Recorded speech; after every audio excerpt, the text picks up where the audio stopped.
Hi bakers, I'm Gilles Tost and I'm the author of a homebread recipes application on Android, and today I will show you how to use advanced features of the application. So to start with something basic, I go to select standard bread, something a bit more advanced than the others, which is a French sourdough based on a long fermentation. As you can see, everything is in imperial measures. You can change it for something different, like temperature in degrees Celsius. You can as well select the unit in grams if you wish. So for all the recipe, I will stick to grams because it's a bit more universal than the pounds and the cups and so on. But you can switch at any times in the recipe. To start with something very basic but very useful as well, you can click here on the title of the recipe and you can just add your own title. You can as well very quickly create your own notes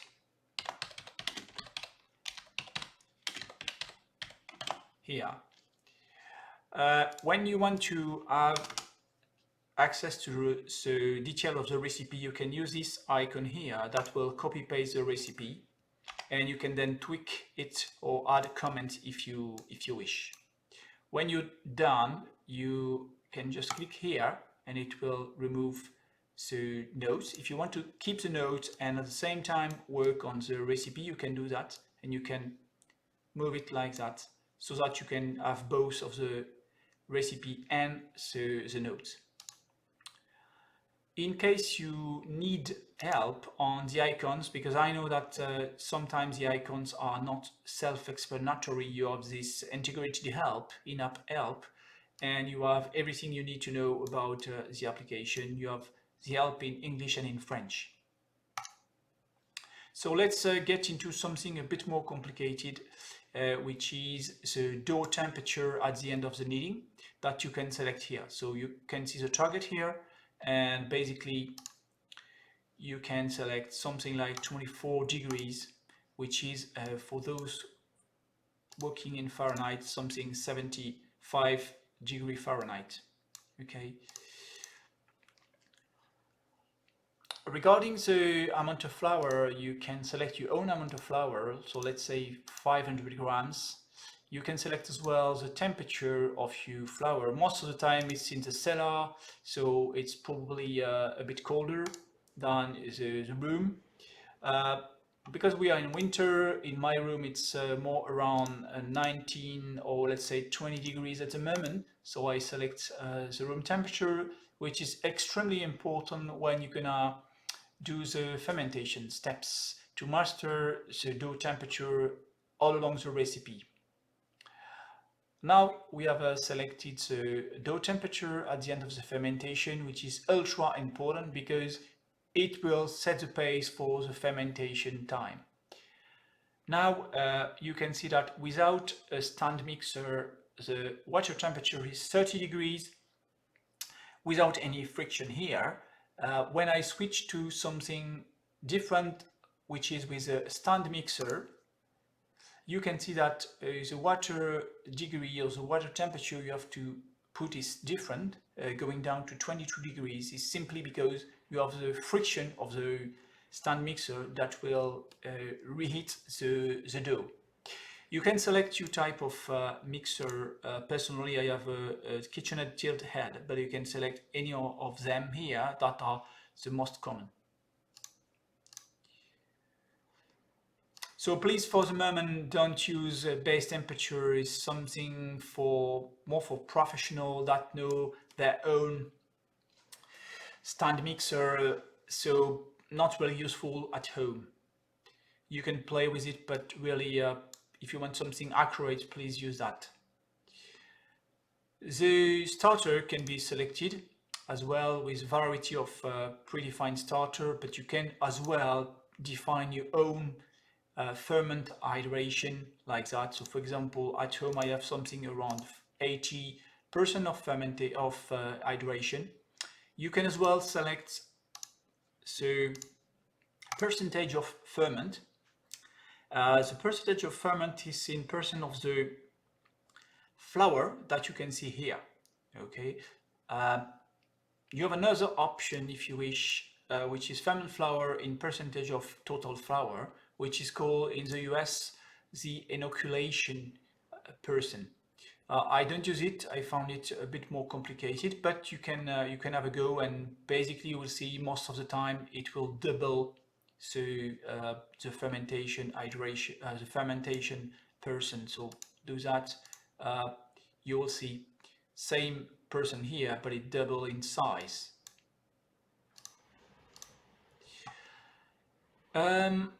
Regarding, so I come back to my normal one. Here, customize starter. You can see now the duration of the fermentation and the recipe in total. You can now select several type of fermentation, like what I use most of the time is retarded final proof, which is very convenient because then you can almost bake your bread at any time because it's in the fridge. You can see here that the bulk fermentation will last 6 hours.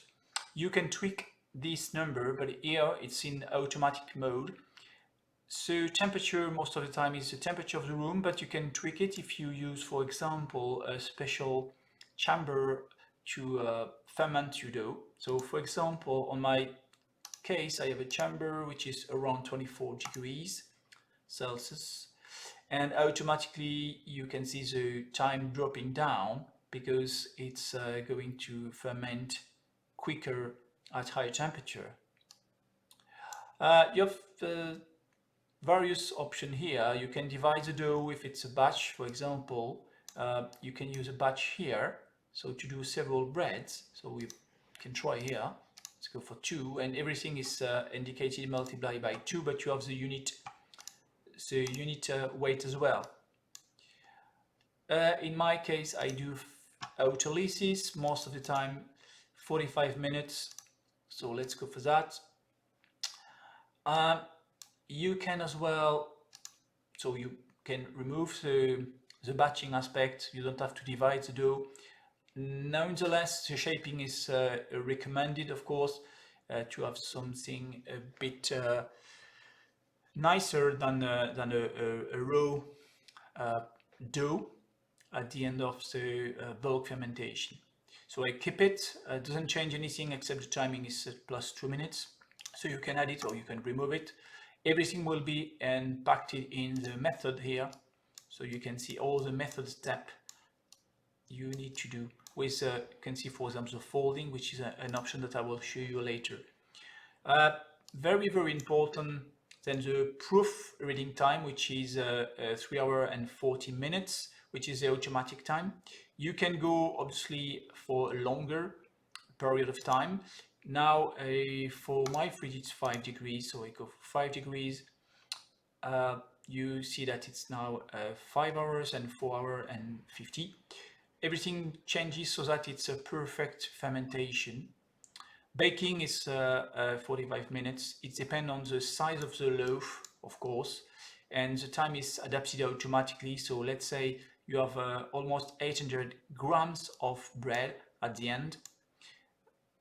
You can see it's 45 minutes of baking. If you reduce this amount, then you will see it will decrease automatically. It's a powerful model that will tell you the perfect time. So 28 for a loaf of 400 grams, which is a small one.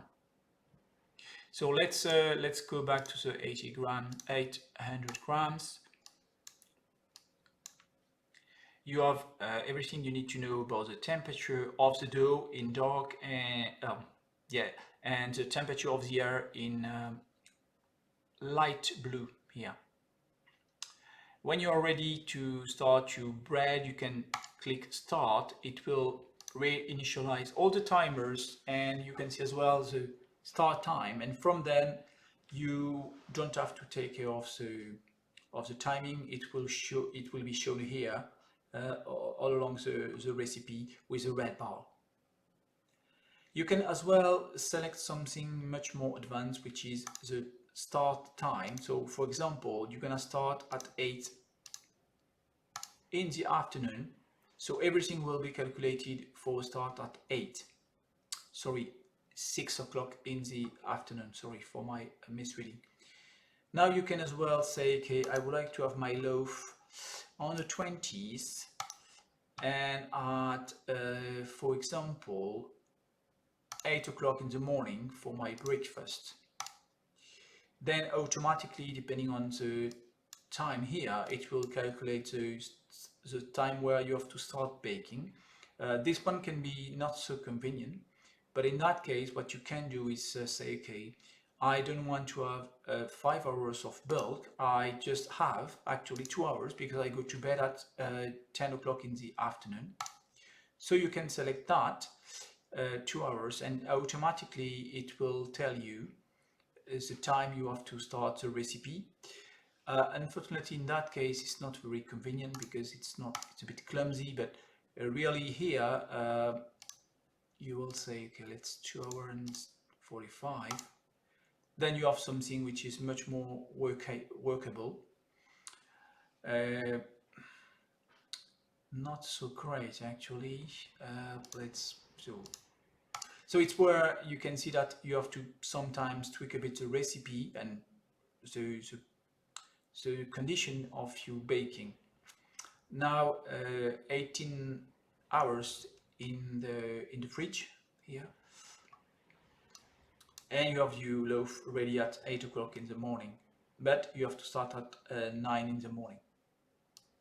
So everything is almost automatic. I would suggest really to stick to automatic, because otherwise you can fall into the trap I just fall into, which is not sometimes compatible with what you want to do. In terms of ingredients, you have a wonderful option which is a bit tricky to understand at the beginning, but really interesting. You can manage the absorption of each of the flour here. Most of the time the flour absorption is around 60%.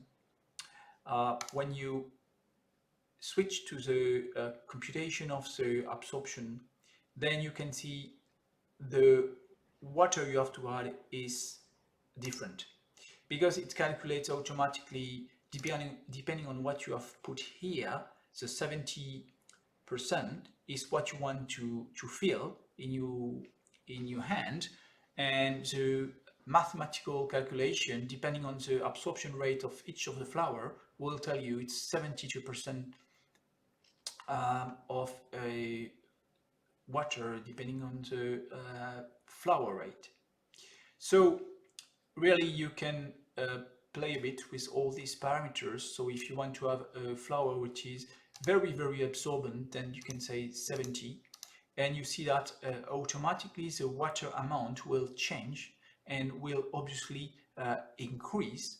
So you see a mathematical hydration which is 78%, while in your hand you will feel 70% because the flour absorbs more. You can as well tweak a bit the salt. Most of the time I go for 1.6, which is good for health, better than 1.8 or 2. You can as well improve your recipe by adding some extra ingredients. For example, olive oil, which is very good for the crumb of the bread. You can add as well other ingredients like, for example, sultanas, very good as well for the taste. You can add as well something that I like a lot, is a bit of nuts, okay, and you can select automatically the nuts.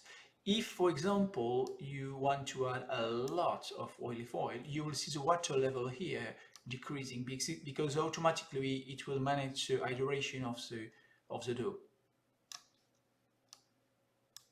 If you want to come back to a normal baking process without taking into account all the absorption aspect, you can just click here and it will come back to a normal one. But in that case, If you have a high absorption rate with high level of protein flour, then it will not do really the job.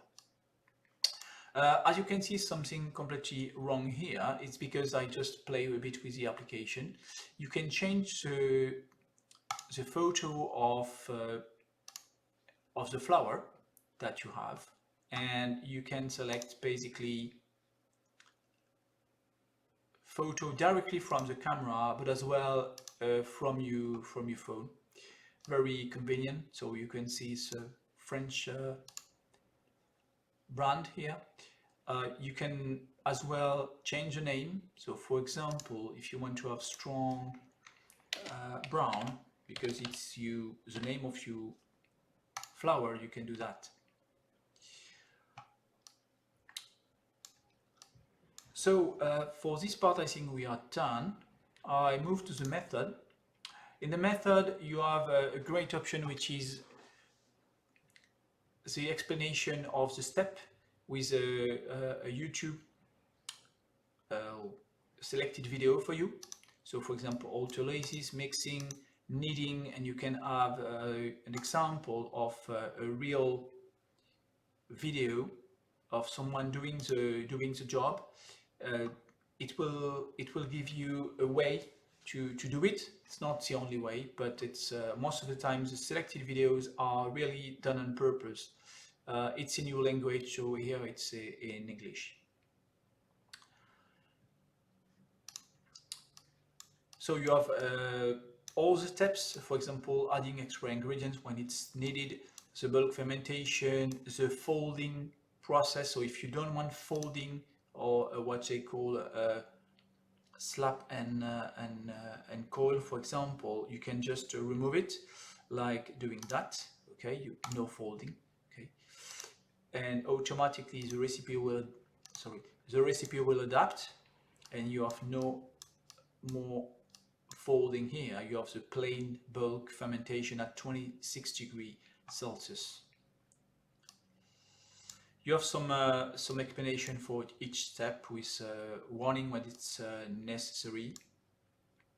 You have a great option as well, which is a baking way. You can select, for example, oven with fan. You can have oven without a fan. You have as well the option of Dutch oven. Very, very interesting. This is the one I use most of the time. So you use a pot, which is called in French a cocotte. Very, very impressive, and you have all the steps here to master the temperature. It adapts as well the timing for the recipe. You have as well a mild way to bake for brioche, and you are very hot for pizzas. It will be automatically selected depending on the type of bread you want to do. You have customization of the autolysis. You can select what we call fermentolysis. Not very useful for me, but some of you could want to use it. Then you have the type of fermentation style. We went for retarded final proofing, but you can go for block at cold. You can use anything you want, and the recipe will be calculated automatically. So I will stop there. I will just show you how to copy paste your recipe. So you have your recipe here, you click here, and you can copy the recipe and start over with a new recipe and say, okay, this is the number 2, and this is something that I would like to do again. You have as well the notes, so you can copy the notes. There is a great option as well to add a photo of the bread you've done, or something else if you wish, whatever you want. You have to crop each time so that it fits to the screen, and you can come back to the notes. You can add notes with this particular button here, or you can add photo here. You can remove everything by clicking the bin here. So again, you can adjust it to what you need or get it disappear here. You can as well save your your recipe to the hard drive or to your phone. You can as well share it via WhatsApp, Gmail, or whatever. So I think it will be the end of the video, quite a long one, but I think it was useful to show you all the sort of options you can have. Most of the time it's for the paid app, so it's not a big deal. It's probably something around $3 or $4, 2 or 3 euros in Europe. So for all this option, I think it worth it to pay for it. Obviously, I will not tell you something else, but really it's a heavy work to reach this level of advanced feature in such an application. That's why I said, okay, let's go for something payable. Thank you for listening to me, and have a good day. Bye bye.